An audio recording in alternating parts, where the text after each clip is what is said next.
যদি আমার গৌরাঙ্গ মহাপ্রভু যদি কলিতে নাম না আনতো, আমরা কি নামের আস্বাদন পেতাম?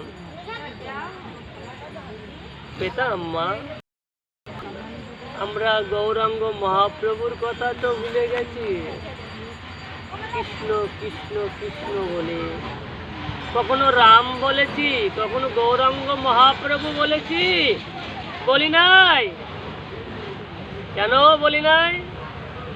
এই জগৎ সংসারে আমরা উপকার করলে তারে ভুলে যায়, তাই মধুমাখা হরির নাম আনলেন। তাই তিনি প্রচারে যখন বেরিয়েছিলেন, তখন কি জগাই মাধায় তারে অপমান করেছিলেন। নিত্যানন্দ প্রভুকে মেরেছিল কি কলসির কানায়, বলে মেরেছিলিস কলসির কানায়, তা বলে কি প্রেম দেব না? এই প্রেমের আস্বাদন পাওয়ার জন্যে ভগবান শ্রীকৃষ্ণ এই কলিতে গৌরাঙ্গ মহাপ্রভু হয়ে আসলেন। আজকে তার কে জন্ম উৎসব। আসুন আমরা সে মহাপ্রভুর জন্ম থেকে নীলাস্বাদন করব, যেহেতু আজকে মহাপ্রভুর জন্ম উৎসব। চৈতন্য চৈতামৃত কি বলছেন? সদা শিবেরই অংশ অবতার হলেন কি অধৈর্যচার্য মহাপ্রভু।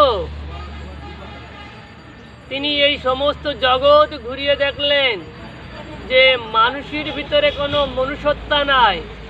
মানুষ শুধু মানুষকে ধরে মারছে, অপমান করছেন, সব কিছু লুট করে নিচ্ছেন, কৃষ্ণ ভক্তি নাই। মানুষ তো পাপ করতে শুরু করেছে। এই পাপ থেকে উদ্ধার হওয়ার উপায় তিনি বের করলেন। কি করলে কলি হতো জীব উদ্ধার হবে? বলে না যে কৃষ্ণ নাম করলেই তো উদ্ধার, আর কিছু তো করাবার দরকার হবে না। মৃত্যুর সময় যদি একটু কৃষ্ণ নাম করি তাও উদ্ধার।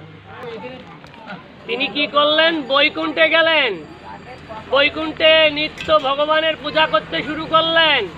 কি দিয়ে? পুষ্প, ফুল, গঙ্গা জল দিয়ে তিনি ভগবানকে আরাধনা করছেন। দীর্ঘ আরাধনা।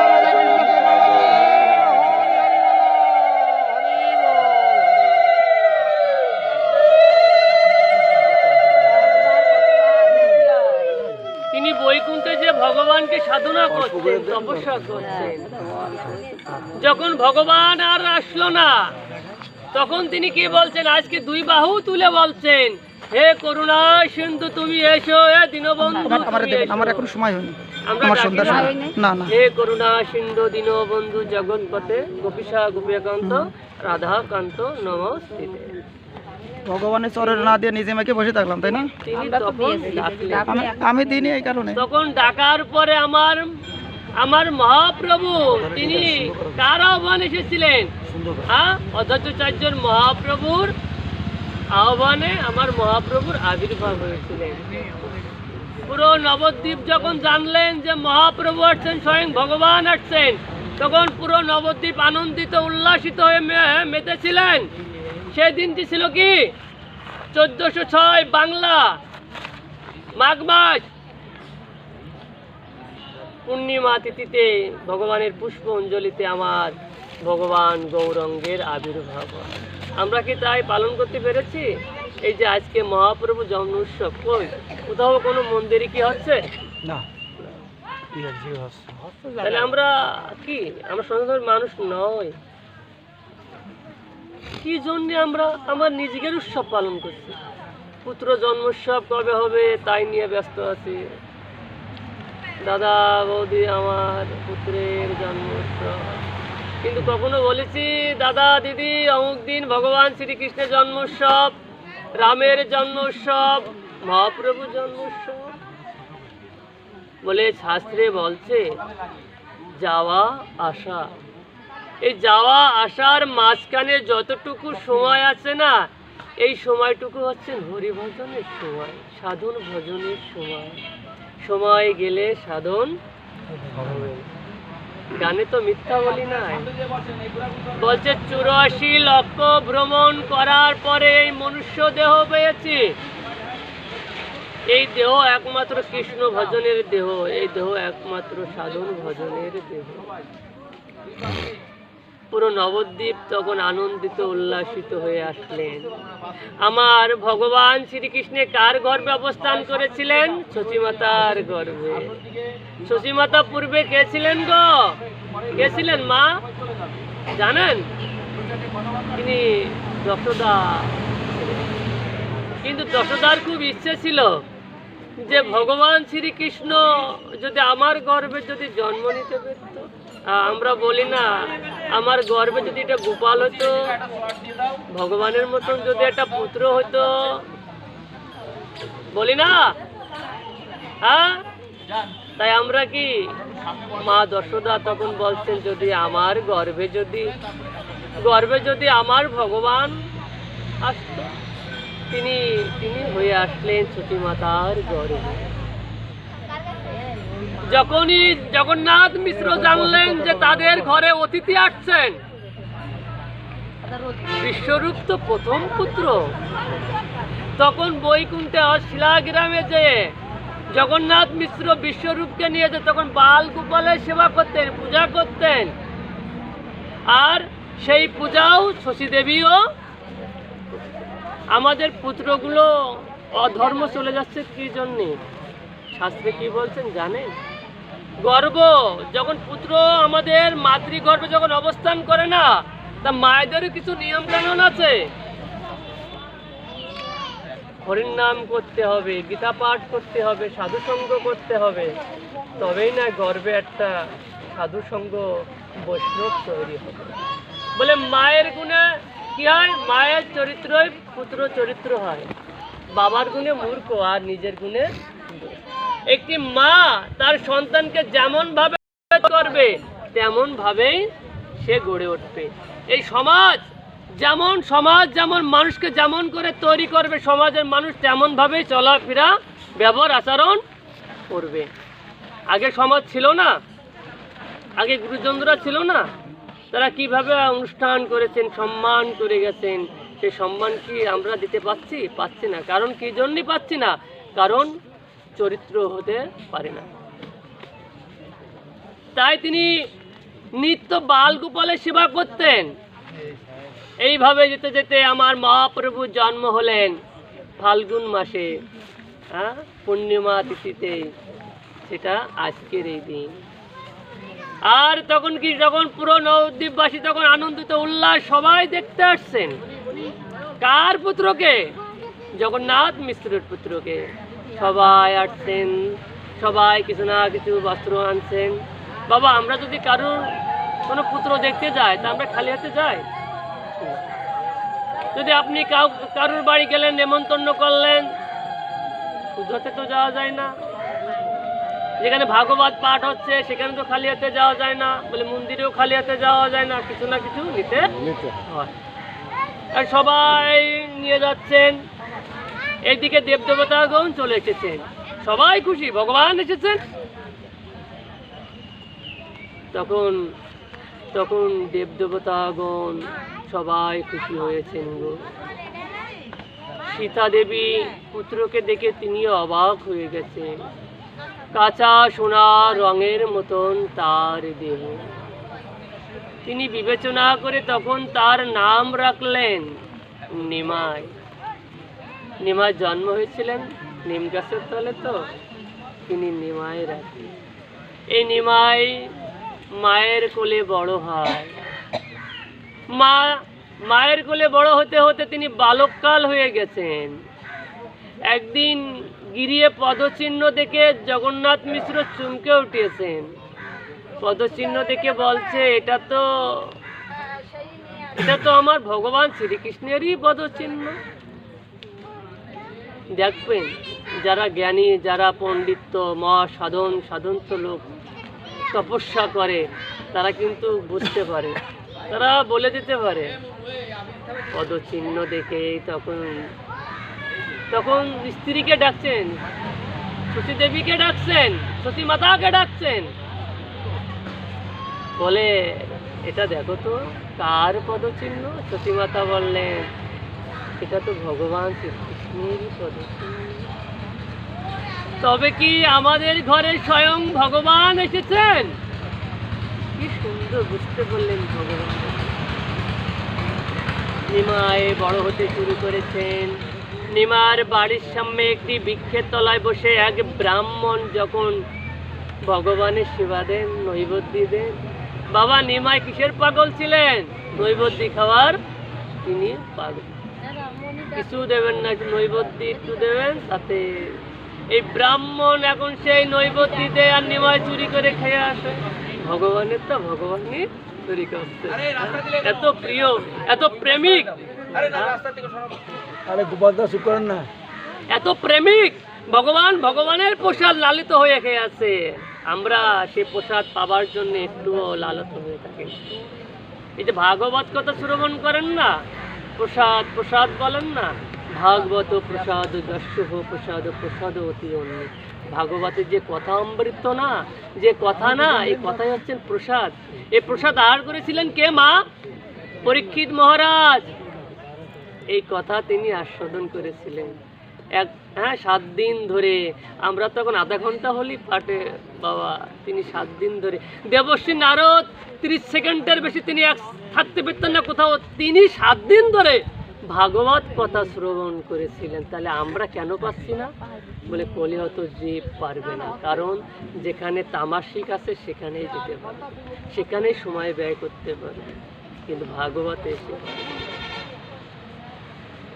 ভাগবত কি? সাক্ষাৎ ভগবানের বাণময় বিগ্রহ। বাণী মানে শব্দ, আর শব্দময় বিগ্রহ হলেন শ্রীমৎ ভাগবত। তাহলে গীতা, শ্রীমৎ ভগবত গীতা হচ্ছেন ভগবান শ্রীকৃষ্ণের মুখরিত সুতাবাণী। এই গীতা গ্রন্থ আমরা কেউ পাঠ করতেও চাই না, প্রণাম করতেও চাই না, কেউ দর্শন করতেও চাই না।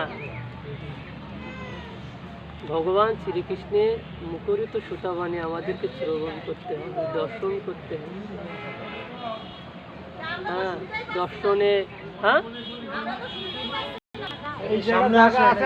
খেতে খেতে 3 দিন পর যখন নৈবেদ্য যখন আহার করবে, সেই ব্রাহ্মণ তখন ভগবানকে ধরেছে।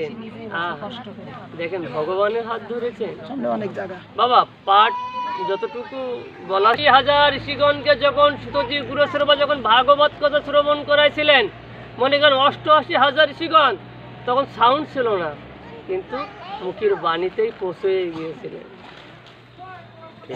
হাত ধরেছেন, আজকে ছাড়বো না। প্রত্যেক দিন আমার ভগবানের নৈবেদ্য তুমি খেয়ে যাও, আজকে আমি তোমাকে ছাড়বো না। যখনই ডান হাত থেকে কিছু লাঠি খুঁজতে গিয়েছেন, উপর দিকে দৃষ্টি তাকাই দেখেন স্বয়ং আমার ভগবান। প্রভু, প্রভু আমাকে ক্ষমা করে দেন, আমি বুঝতে পারি না। তোমার প্রসাদ তুমি আহার করে গেলে, আমি বুঝতে পারি না। আমি যে অপরাধী হয়ে গেছি। কারণ ভগবান তো মায়ার ছলনা, মায়ার মোহতে আমাদেরকে রেখেছে। কখন কিভাবে আসে বলা তো যায় না।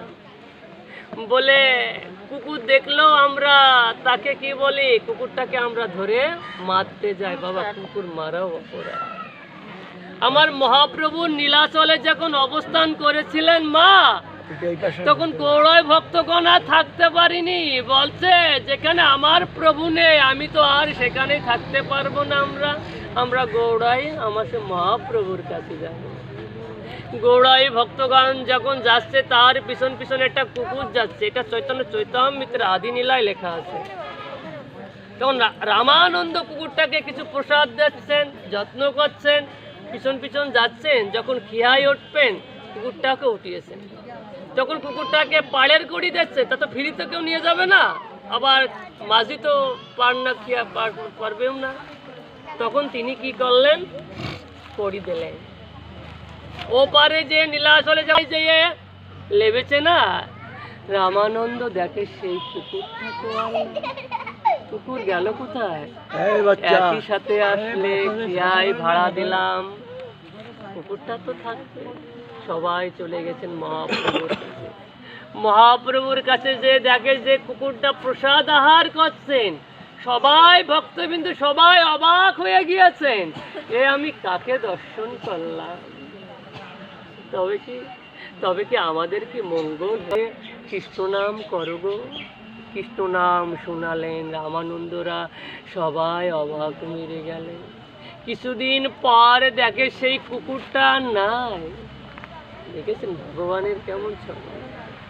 তখন রামানন্দ বলছে এই কুকুরটা নিশ্চয় মনে হয় বৈকুণ্ঠে ধাম থেকে এসেছে গো।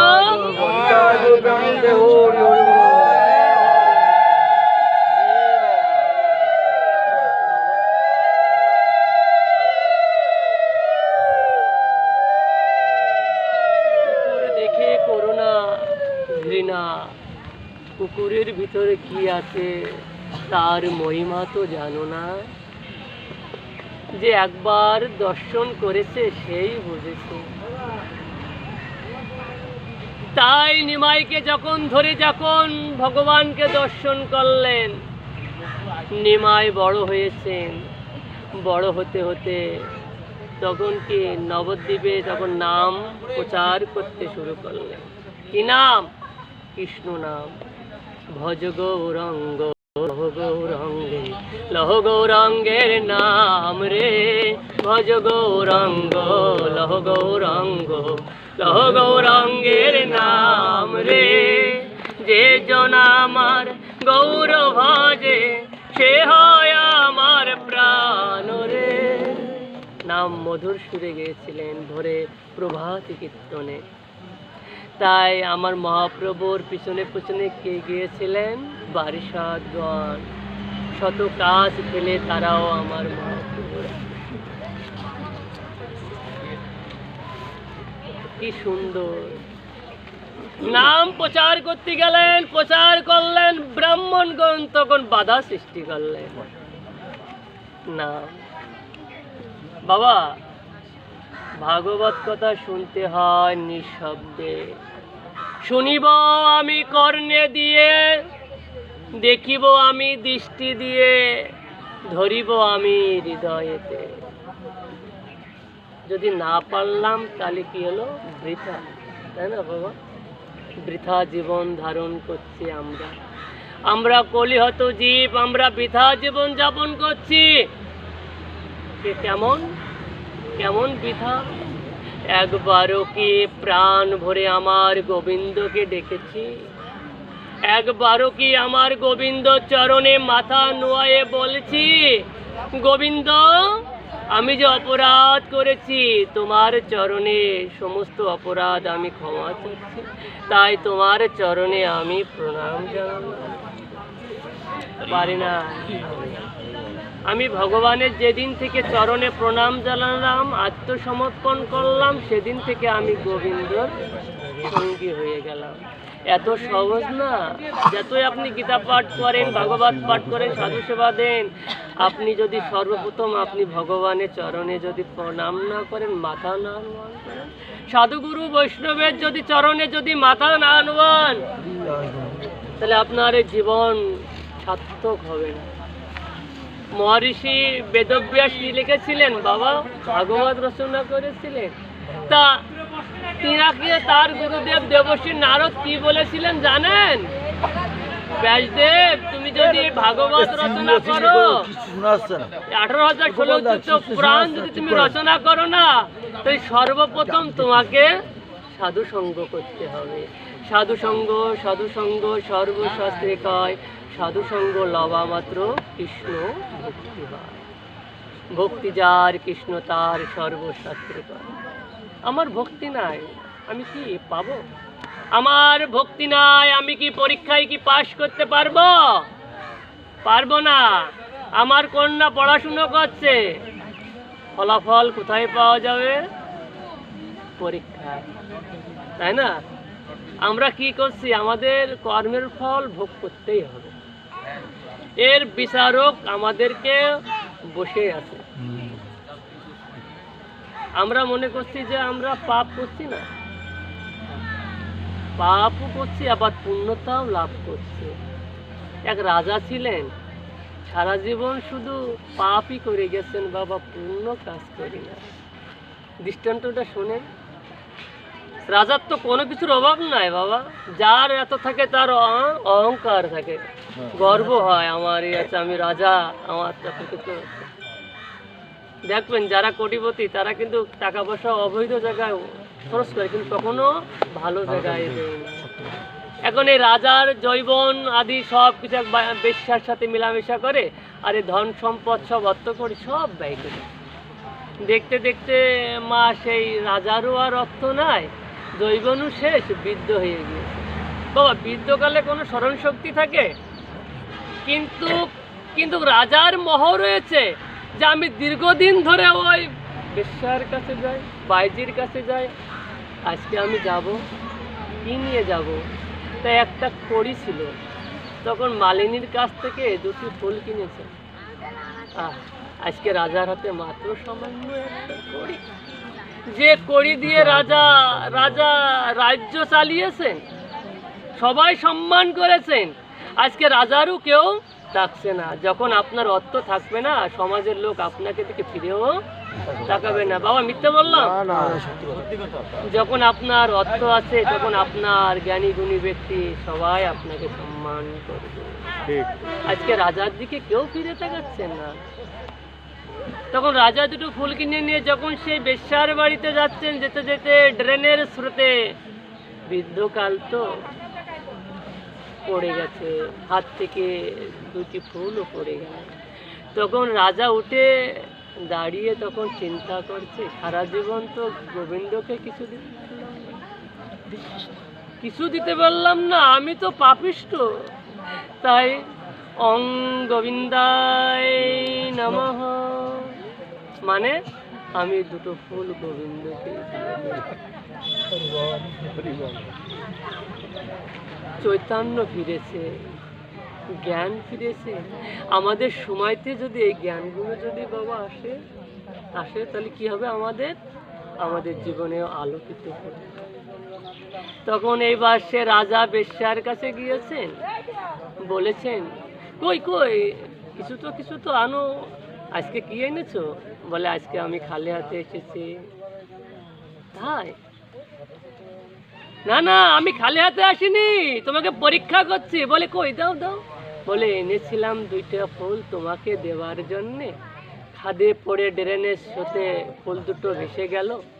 আমি অং গোবিন্দায় নমঃ, আমি গোবিন্দকে দিয়ে দিলাম। তখন সে বেশ্যা বলছে, না, তাহলে আমিও গোবিন্দকে দিয়ে দিলাম। আমি তো সারা জীবন কিছু দিতে পারিনি, আমিও গোবিন্দকে দিয়ে দিলাম। দেখেন, 2টো ফুলে তাই গোবিন্দকে আমরা দিতে পারি না বাবা। গাছের ফুল বাবা তুলো না, ওটা তুলতে না, আমার পূজায় লাগাবো, আমি গোবিন্দের পূজা লাগাবো না। গোবিন্দ কি একা আপনার? বলুন, গোবিন্দ সবার। এখন সে রাজার মৃত্যু হয়েছে, এখন কি বিচার হবে? পাড়ের বিচার তো বসে আছেন যমরাজ। যখন বিচার করছেন, দেখতে দেখতে তখন পুরো পৃষ্ঠা মানে কলম এত পরিমাণে লেখা হয়ে গেছে যে তার পাপ আর পূর্ণতা নাই। তিনি অবশেষে এক কোনায় দেখে যে ওই একবার গোবিন্দায় নমঃ বলেছিল, একটুখানি লেখা আছে। কি করা যায়? তখন এই রাজাকে ফুল বাগান সাফ করতে দিলেন। আজ থেকে আপনি ফুল বাগান সাফ করবেন, দায়িত্ব দিয়ে দিলাম। আমাকে যদি আপনি বলেন, আমরা আজকে দেখাশুনো করেন, আমি যদি বাড়িটা এখন আবর্জনায় ভরিয়ে রাখি, আপনি আমাকে কি বলবেন? সাধুকে বললাম ঘর দেখতে, আমার আজকে ঘর নোংরা করেই দিয়ে দিলে। তখন তিনি এই ফুল বাগান সাফ করছেন, মনে মনে কি প্রশ্ন জেগেছেন, আমি একবার গোবিন্দর চরণে ফুল দিতে আমার একবার পুণ্য হয়েছে। বাবা ওই ফুল কাটছে অঙ্গবিন্দায় নমঃ, অঙ্গবিন্দ মানে পুণ্যতাও বাড়াতেই শুরু করেছে। দেখতে দেখতে ফুলের বাগান আর সাফ হয়ে গেছে, একটা ফুলও নেই। এখন ক্রোধ হয়ে গেছেন যমরাজ, আমার প্রভু তো আমার হবে না। ভগবানের কাছে গিয়েছেন, ভগবানের কাছে যে বলছেন, প্রভু এই বৃত্তান্ত, তিনি তো গাছের ফুল সব কেটে দিয়েছেন। ভগবান বললেন, যমরাজ ও হচ্ছেন আমার পরম ভক্ত। দেখুন, একবার পুণ্য করেছে বলে ভগবান বলছেন ও আমার পরম ভক্ত। আমরা একবারও যদি ভগবানের চরণে প্রণাম করি, ভগবান অতি বলে একবার হলো তো আমার চরণে প্রণাম করেছে। আমরা ভগবানের কথা বাদ দিলাম, পিতামাতার চরণও প্রণাম করি। কি জন্যে? আমাদের সমাজের কোনো পরিবর্তন নাই, শুধু তামাশি করতে আমরা শুরু করেছি।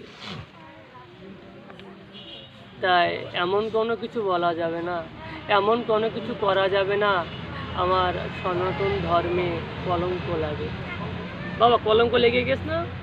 দেখেন শাস্ত্রে বলছেন স্বয়ং বৈষ্ণবী হচ্ছেন মা দুর্গা, ভগবান শ্রীকৃষ্ণের তো অংশ অবতার। মায়ের পূজা হয় বলুন? আমি আপনাদের চরণে প্রণাম করে চলে যাবো এখান থেকে মাথা নিচু করে। যদি প্রণাম, যদি আমার কথা যদি ভুল হয়ে থাকে, বৈষ্ণবীর পূজা কেমন হবে?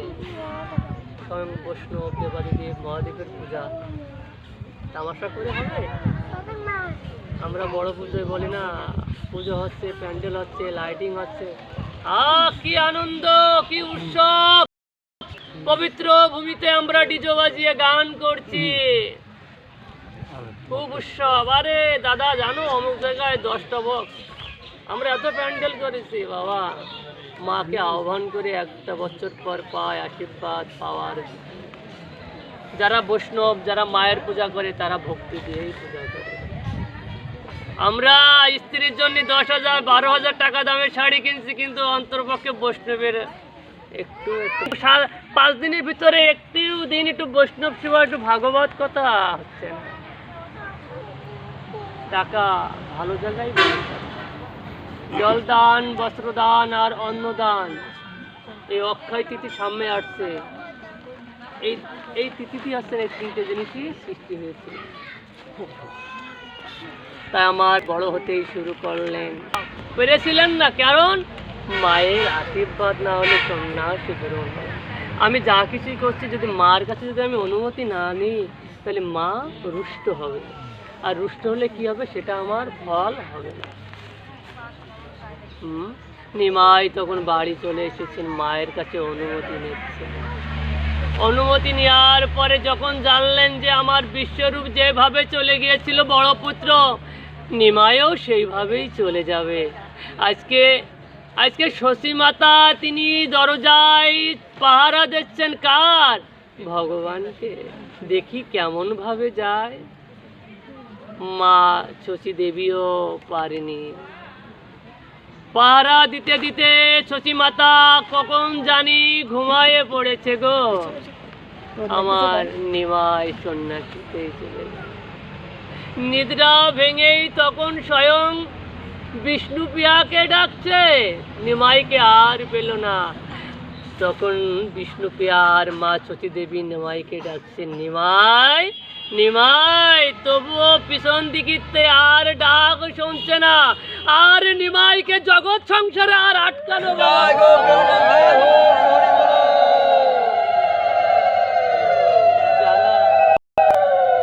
যারা ভগবানের পথে চলে গিয়েছে না, তাদেরকে কখনো আটকিয়ে ঘরে আপনি রাখতে পারবেন। প্রহ্লাদকে কি আটকে রাখিনি? প্রহ্লাদকে কি হিরণ্যকশিপুর মারতে চায়নি? তবু কি মারতে পেরেছে? মারতে পারেনি। অনাহারে রেখেছিলেন ঘরের ভিতরে, অন্নপূর্ণা এসে স্বয়ং হিরণ্যকশিপুরী বোন, তিনি বর লাভ করেছিলেন, বললে তোর পুত্রকে আমি পোড়াবো। সেই আগুনে কে পড়লেন? হিরণ্যকশিপুরীর বোনই তো পড়েছিলেন।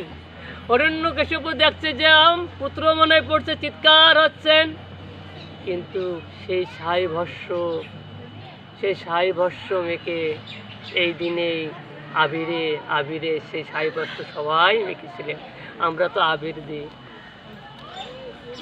তাই সন্ন্যাসী চলে গেলেন বিষ্ণুপ্রিয়াকে দিয়ে, মা সতী দেবীকে দিয়ে। কিন্তু শশী দেবী আর বিষ্ণুপ্রিয়া সংসারে ভার নিয়েছিলেন কে? ওই জগাই আর মাধাই। বলেছিলেন প্রভু আমরাই দেখাশোনার ভার নেব মাকে। যে জগাই মাধাই ছিলেন মহাপ্রভুর বিরোধী, তারাও দীক্ষা গ্রহণ করেছিলেন, মালা জপ করেছিল না বাবা? বাবা আমরা মালা জপ করি এখন কিভাবে? গল্প করতে করতে, কথা বলতে বলতে, মালা জপের নিয়ম হচ্ছেন এইভাবে, পক্ষে রেখে আরাধ্যর নাম করতে হবে। আমার পরম আরাধ্য যে ভগবানের আমি নাম করছি, সাধনা করছি, তার জপটা তো আমি নির্জরে তো হবে। বাবা যে পুজো করতে বসেছিলেন, বাবা কি এমনি অমনি তাকিয়ে কথা বলতে বলতে কি বাবা পুজো করেছিলেন? তাহলে মালাটাও হবে তেমন, তাই না মা? গল্প বলে আমার কি হচ্ছে, আমার এই মালা সম্পূর্ণ বৃথা হয়ে যাবে। এই উত্থাপনটা সব জায়গায় করা উচিত, কারণ আজকাল মালাটা চিকেন মাংস খাচ্ছেন, ওই অবস্থায় আপনি যে কি মনের ভুলি যাই করে হোক আপনি মালাটা করা শুরু করে দিন, বাবা এটাও অপরিষ্কার। হ্যাঁ, আপনি মাছ খান, মাংস খান, কিছু নিয়ম নীতিগুলো তো মানবেন। আপনি সাবান দিয়ে হাতটা খুব সুন্দরভাবে পরিষ্কার করলেন, এবার অন্তরপক্ষে নতুন একটা বস্ত্র পরে একটু আসমনটা করে নিয়েছে, এবার আপনি মালায় হাত দিলেন, তাতে কোনো দোষ হবে না। কিন্তু আমি সেগুলো না করি তাহলে কি হবে, আমার এখানে অপরাধ হবে। আমি যদি আসমন না করি, যদি পাটে পারতাম, আগে আসমন করলাম। আমরা ঠাকুর সেবা দেওয়ার আগে ঠাকুরকে আমরা সবাই স্বয়ং দিই না, দেখেন কিছু নিয়ম ভিতর আছে। আপনি ঠাকুরকে প্রণাম করলেন, জাগাতে গেলেন, আগে স্পর্শ করা যাবে না, আগে আপনি আসমনটা করে নেন, তারপরে আপনি ঠাকুরের বিগ্রহে হাত দিলেন, থালা গ্লাসে হাত দিলেন, কিন্তু অটোমেটিক কিন্তু বাবা হবে। আমি তো এই অবস্থায় যখন আছি, আমি যদি ইনারকে হাত দিই, ইনি কি আমাকে খুশি হবে আমার প্রতি? হবে। তা আমরা খুশি করতে পারি নাই, খুশি করলে কি হবে, আশীর্বাদ প্রাপ্ত হবে। সন্ন্যাসীতে চলে গেলেন, যেতে যেতে প্রভু আমার ভারতী গোসাইয়ের কাছে পৌঁছলেন। ভারতী গোসাই তো মহাপ্রভুর গুরুদেব। দেখুন, আমরা গুরুর কাছে দীক্ষা শিক্ষা নিই, কিন্তু প্রকৃতির পক্ষে আমরা শিষ্য হতে পারি না। সে কথা আমি কালকে কেশবপুর কুঠির বাড়ি আছে না বাবা, কেশবপুরের শ্মশান, ওখানে ছিল, গুরু তত্ত্ব নিয়ে বলেছিলাম। আমার গুরুদেব দেবকীনন্দন বাবাজি বৃন্দাবনে একবার তিনি বলেছিলেন যে বাবা তুমি একটু গুরু তত্ত্ব নিতে চাও। আমি বাবা ঠিক আছে। আমরা গুরু ধরে, গুরু কেন ধরতে হয়? গুরু ধরলে কি হয়? গুরু ধরলে কি পাওয়া যায়? অমূল্য ধন, যে ধন কোথাও পাওয়া যায় না। আর সে ধন পেলে কি হবে? আমাদের জীবনে চরিত্রটা আলোকিত হবে। যারা একবার শ্রীমদ্ ভগবদ গীতা আস্বাদন করেছে, পাঠ করেছে, পাঠন করেছে, তারা একটা পিঁপড়াও মারতে পারে না, তারা অপরের একটা চড়ও মারতে পারে না। এটা শাস্ত্রের বিধান কথা বলা হচ্ছে। তারা অপরের গেলেন। ভারতী গোসাই তখন নাম গণনা করলেন। আমরা তো এখন পুত্রের নাম আমরা এখন নিজেরাই রাখি, নিজেরাই রাখি। আগেকার লোক গুরুদেবের কাছে যে বাবা আমার পুত্রের নামটা কি হবে একটু গণনা করে দেখেন। তিনি তখন চিন্তা করে দেখেন, ভাবনা করে দেখলেন, সর্বদাই যার মুখে কৃষ্ণ নাম, তার নাম কি রাখা যায়? তখন রাখলেন শ্রীকৃষ্ণ চৈতন্য গোসাই। চৈতন্য চৈতামৃত আদি নীলায় লেখা আছে। আমরা কি জানি মহাপ্রভু? মহাপ্রভু এখানে কৃষ্ণকেও যোগ করলেন, আর মহাপ্রভু এখানে কি রামকেও যোগ করলেন, হরকেও যোগ করলেন, এখানে কৃষ্ণকেও যোগ করলেন। নাম হরে কৃষ্ণ কৃষ্ণ কৃষ্ণ হরে হরে, রাম রাম রাম হরে হরে। এখানে কি কাউকে বাবা বাদ দিয়েছেন? বাদ দিই না। আমরা গুরুর কাছে দীক্ষা নিই, শিক্ষা নিই, প্রকৃতি পক্ষে আমরা গুরুর মন মতন হতে পারি নাই, আমরা গুরুর চরণাশ্রয় হতে পারি নাই, আমরা শিষ্য নয়। কেন আমরা শিষ্য নয়? গুরুর সেবা করতে পারি নাই, তাই আমরা শিষ্য না। আমার ভগবান শ্রীকৃষ্ণের গুরুদেব কে ছিলেন? বাবা সন্দীপমণি। বাবা সন্দীপমণি পূর্বে কে ছিলেন? তিনিও এক শিষ্য ছিলেন। পূর্বে তিনি হাবা গোবা সরল সহজ ছিলেন। তিনি দীক্ষা নিতে গিয়েছিলেন গুরুদেবের কাছে। দীক্ষা সম্পূর্ণ এখনো হয়নি। গুরুদেব সবাইকে সবকিছু দান করে দিয়েছে।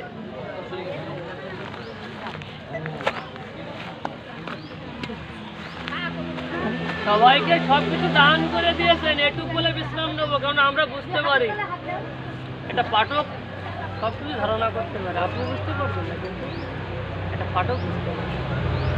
সব কিছু দান ধান করে দিয়েছেন, তখন হাবাগুবা শিষ্যকে আর দেবার মতন কিছু নাই। তখন দাঁড়িয়ে আছেন, দাঁড়িয়ে থেকে তখন গুরুদেব ডাক্তারের কাছে, তোকে আর কি দেবো, সবই তো আমার দেওয়া হয়ে গিয়েছে। আর শিষ্য বলছেন, গুরুদেব আপনার কাছে যে অমূল্য ধন রয়েছেন, অমূল্য সম্পদ, সেগুলো আপনি বলে আমি আপনি ঠিক পর জন্মে যেন জগৎ গুরু হয়ে যেন থাকতে পারি। তাই দাপড়ে তিনি জগৎ গুরু হয়ে আসলেন সন্দীপমণি, যা আমার ভগবান শ্রীকৃষ্ণের দেখুন। তাই ভগবান শ্রীকৃষ্ণ চৈতন্য কি বলছেন উদ্ধবকে, উদ্ধব গুরুকে আমার স্বরূপে যাইবে, কখনো তাকে তাচ্ছিল্য করিবে না, মনুষ্য রূপে কখনো জ্ঞানও করবে। গুরুদেব যদি রুষ্ট হয় তাহলে কি আর কৃষ্ণ সন্তুষ্ট হয় না। গুরু ভজিতে হবে, গুরু সেবা করতে হবে। পার্বতী মহাদেবকে কি বলছেন জানেন? এ কথা শুনলে তো আপনার অবাক হয়ে যাবে। পার্বতী বলছেন মহাদেবকে জগৎ সংসার থেকে উদ্ধার হওয়ার উপায় কি?